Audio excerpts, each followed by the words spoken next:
تو اس طرح سے تاریخ میں اگر آپ دیکھیں تو شاعری کو مختلف انداز سے استعمال کیا گیا ہے. اب تو بلکہ ہر ایونٹ میں جو ہے وہ شاعری استعمال ہو رہی ہے. وہ جو پہلے ایک بات کہی جاتی تھی کہ جی شاعر جو ہوتا ہے وہ بہت غریب، حساس اور بڑی بری حالت میں ہوتا ہے، تو میرا خیال ہے کہ اب جو شاعری کا زمانہ ہے، یا چلیے اس کو آپ کسی طرح بھی کہہ سکتے ہیں، اچھی شاعری کہہ لیں، بری شاعری کہہ لیں، لیکن اب میرا خیال ہے کہ حالات کافی بدل گئے ہیں. اب شاعروں کے پاس بھی پیسہ آنا شروع ہو گیا ہے، گلیمرس ہو گئے ہیں، اور بہت ساری جو ہے وہ ان کو بھی نعمتیں جو ہے وہ میسر ہو گئی ہیں. تو اس لحاظ سے، اور پھر ہاں یہ بات ہے کہ انسانی جذبات پہ جو ہے وہ شاعری کا اثر ہوتا ہے.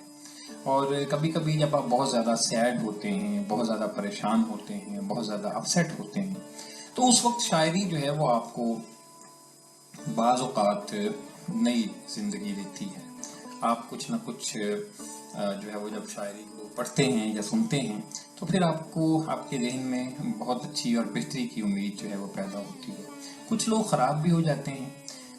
پھر ہم میں سے ایک اور بھی ہے کہ ہر آدمی ایک زمانے میں شاید شاعر ہوتا ہے. جب وہ ٹین ایجر ہوتا ہے تو اس کو شاعری اچھی لگتی ہے، کہ مختلف اشعار اچھے لگتے ہیں، مختلف جو گانے ہیں وہ پسند آتے ہیں، یا پھر یوں سمجھ لیجئے کہ یہ ایک رومانٹک پیریڈ ہوتا ہے ہر انسان کا. تو اسی طرح لیکن جیسے جیسے وقت گزرتا ہے، وہ پریکٹیکل لائف میں انسان جب جاتا ہے تو پھر بہت ساری چیزیں جو ہیں وہ آہستہ آہستہ اس سے ختم ہوتی ہیں. لیکن پھر بھی کہیں نہ کہیں کسی نہ کسی گوشے میں شاعری کا جو انسان کے اندر جو رول ہے وہ موجود رہتا ہے. چاہے وہ شاعری کرے یا نہ کرے، لیکن شاعری سننے کا، شاعری کو پسند کرنے کا اس کے اندر جذبہ جو ہے وہ موجود رہتا ہے. اسی شاعری کا بہت سارے جو ہمارے ریلیجس فیکٹر جو لوگ ہیں وہ بھی سہارا لیتے ہیں.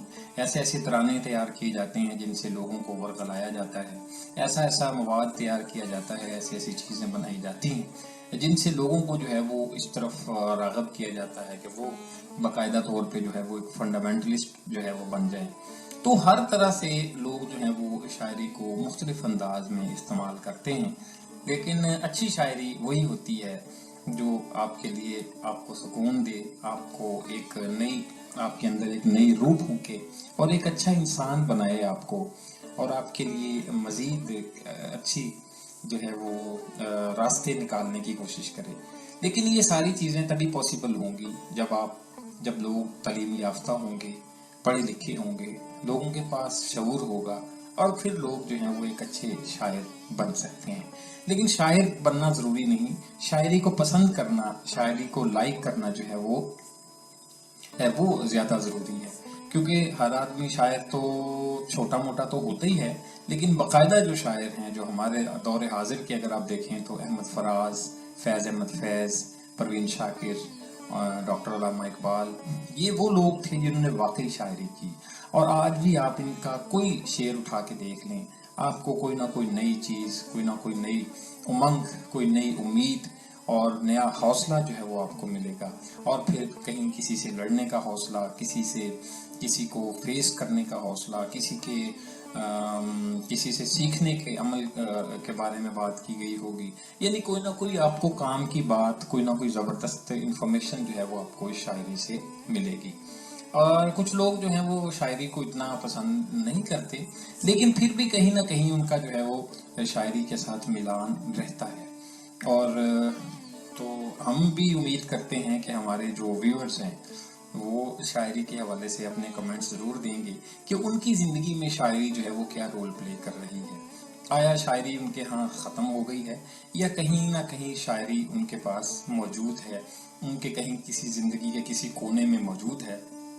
کیونکہ جب وہ شاعری یاد کرتے ہیں تو پھر ان کو وہ پرانا اپنا زمانہ یاد آتا ہے.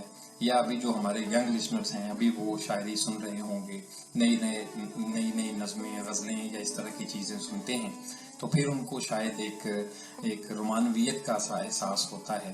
اور یہ شاعری جو ہوتی ہے بیسیکلی لطیف جذبوں کا نام ہے. شاعری آپ کو ایک، جیسے میں نے کہا کہ سینسٹیو، ایک حساس انسان بناتی ہے.